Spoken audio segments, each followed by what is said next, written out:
So, what do a dueling nobleman with a metal nose, a brilliant but kinda down-on-his-luck mathematician, and the ridiculously stubborn orbit of Mars all have in common?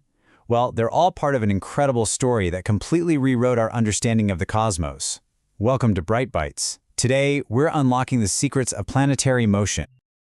Since ancient times, we always thought the heavens had to be perfect. And what's more perfect than a circle?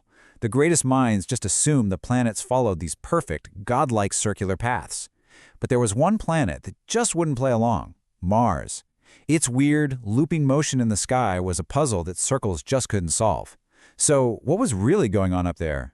The answer, it turns out, would come from two of the most unlikely collaborators in the history of science. On one side, you've got Tycho Brahe, a flamboyant Danish nobleman and the greatest observational astronomer of his time.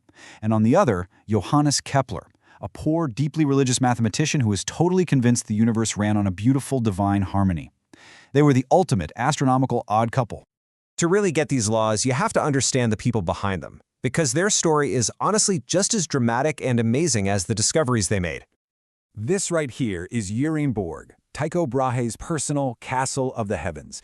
It was funded by the King of Denmark, making it the most advanced research center of its day. And Tycho, who, believe it or not, lost part of his nose in a duel over a math problem and wore a metal one instead, was absolutely obsessed with precision. For over 20 years, he and his team mapped the night sky with incredible accuracy. And get this, all without a single telescope.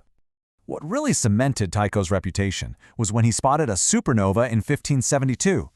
Back then, everyone thought the stars were eternal and unchanging. But suddenly, here was a new star, brighter than Venus, where there was nothing before. Tycho's careful measurements proved it was way beyond the moon, completely shattering that ancient idea of a perfect, static cosmos. His data, it was the gold standard. And then you have Kepler. His life was tough. He came from a poor family, he was often sick, faced religious persecution, and he even had to defend his own mother in court from accusations of witchcraft. But he had a truly genius-level mind and this burning conviction that God was a geometer, and the planets moved according to a hidden mathematical song. He just needed the right sheet music, the right data, to figure out the tune. So Kepler goes to work for Tycho, but their relationship was tense. Tycho was arrogant and super secretive, and he refused to share all of his data.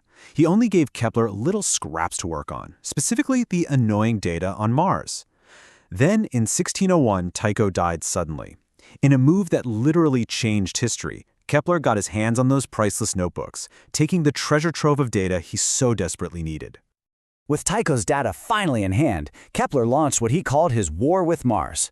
He spent years, and I mean years, filling thousands of pages with grueling calculations, trying to force Mars's orbit into a perfect circle.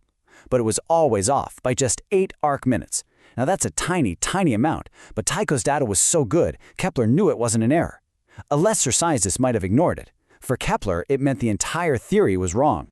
He had to throw out 2,000 years of tradition for a shape that had been known since ancient Greece: the ellipse. Now, an ellipse isn't just some squashed circle. Imagine you stick 2 pins in a board, loop a piece of string around them, and then trace a shape with a pencil inside the string. That shape is a perfect ellipse. And those 2 pins? Those are the foci. And this insight led to his first 2 revolutionary laws. Law number 1, the orbit of every planet is an ellipse, with the sun sitting at one of those 2 foci. That's it! That one sentence shattered 2 millennia of belief in perfect celestial circles.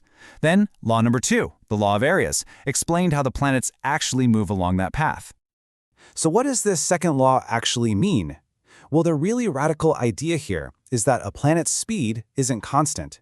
In order to sweep out equal areas in equal amounts of time, it has to move faster when it's closer to the sun and then slow down when it's farther away. It's this beautiful cosmic dance of speeding up and slowing down, all in perfect, predictable harmony. So at this point, Kepler had figured out the shape of the orbits and the changing speeds of each planet. But he wasn't satisfied. He was still looking for the master equation, what he called the harmony of the spheres, that would tie all the planets together into one elegant system. It took him another decade of work, but he finally found it. His third law is just a masterpiece of simplicity. What it does is create a direct mathematical link between how long it takes a planet to go around the sun, that's its period, and the average size of that planet's orbit. Okay, so the law basically says this. If you take a planet's orbital period and square it, then divide it by the size of its orbit cubed, you always get the same number. Look at this table. For Mercury, Earth, Mars, Jupiter, check out that last column. The number is almost exactly the same for every single one. This was it, the cosmic symphony Kepler had been searching for his whole life. The solar system had a hidden, predictable rhythm. So Kepler's 3 laws were, well, they were revolutionary. They perfectly described how the planets moved. But they left one giant question hanging in the air. Why? Why ellipses? Why the specific mathematical relationship? The answer would have to wait for the next giant of science to come along. And here's the key distinction, the thing to really remember. Kepler gave us the how. He showed us how the planets move. But it was Isaac Newton, about 50 years later, who came along and explained why. You could say Kepler wrote the rule book for the solar system, but Newton discovered the fundamental force that made those rules work. Newton realized that Kepler's laws were basically a set of cosmic clues. The elliptical orbits and the changing speeds told him there had to be a force constantly pulling the planets toward the sun. And using Kepler's third law, he calculated that this force had to get weaker with the square of the distance. He put it all together, and what did he get? The law of universal gravitation. The very same force that makes an apple fall to the ground on Earth is what holds the moon and the planets in their orbits. But this isn't just some dusty old history lesson. Kepler's laws are just as important today as they were 400 years ago. In fact, they are fundamental tools that scientists and engineers use every single day. Seriously, every time we launch a satellite, send a rover to Mars, or even discover a new exoplanet orbiting a distant star, we are using Kepler's laws. They allow us to calculate the incredibly precise paths needed for space travel and to figure out the nature of planets we can't even see directly. These 400-year-old rules are still the bedrock of modern space exploration. I mean, just think about it for a second. The fundamental secrets of our solar system were hiding in plain sight in Tycho's meticulous handwritten logs. Kepler's genius was knowing what questions to ask of that data. Today, we have telescopes and sensors generating unimaginable amounts of data about the universe. So it makes you wonder, right?